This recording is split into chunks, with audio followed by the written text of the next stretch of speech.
Senator McCain mentioned Henry Kissinger, who's one of his advisors, who, along with 5 recent secretaries of state, just said that we should meet with Iran, guess what, without precondition. This is one of your own advisors. Dr. Kissinger did not say that he would approve of face-to-face meetings between the President of the United States and the President Ahmadinejad. He did not say that. The candidates sparring last night over whether a United States president should sit down without preconditions with Iranian President Mahmoud Ahmadinejad. It is something that Barack Obama wants to do, and something McCain says is not only naive, it's downright dangerous. Each man claiming that Kissinger supports his position. So what's the truth?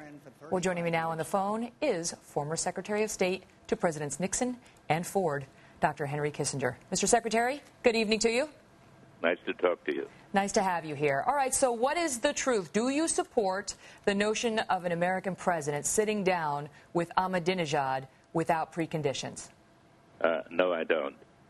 I have argued that at some point negotiations with Iran are important, but it is my view that they should be on the working level and that the president should not be involved until we know that we are close to an agreement or that we know what the nature of the agreement is. So in other words, you favor negotiations at the lower level, perhaps all the way up to the Secretary of State, but you do not believe an American president should sit down without preconditions, as Barack Obama says he would like to do.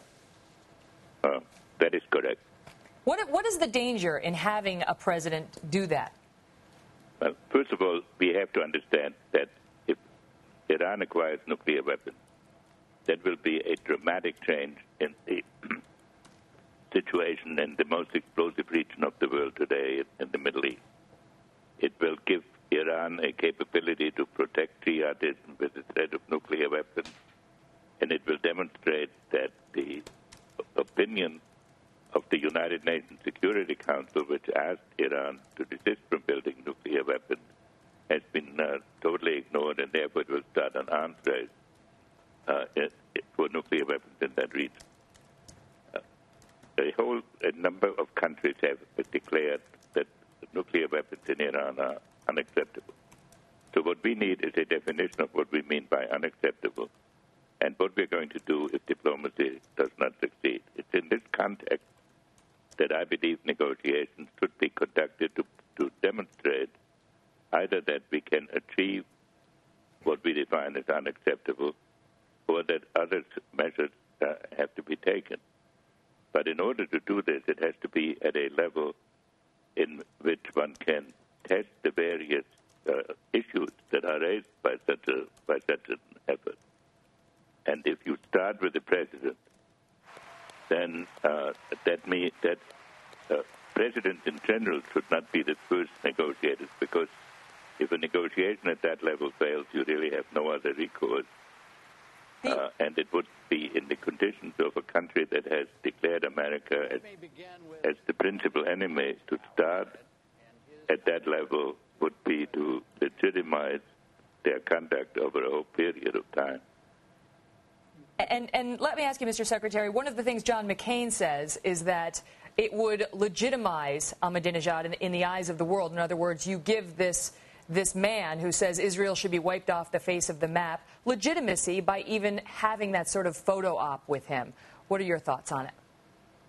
I think McCain is right, and I think it is unwise to sit down with Ahmadinejad at this point. If Iran really wants to negotiate with us, they will find a negotiator who has the prospect of achieving something that needs to be done.